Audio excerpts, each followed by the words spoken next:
How to update Hitman Blood Money Reprisal game. Hi everyone, welcome back to another video from Crazy Gamer.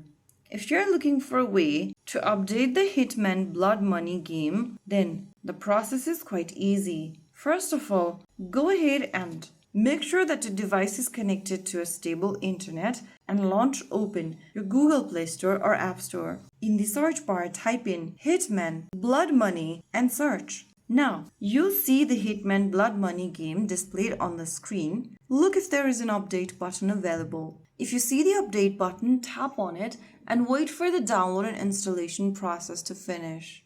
The time required will depend on your internet speed and the size of the update.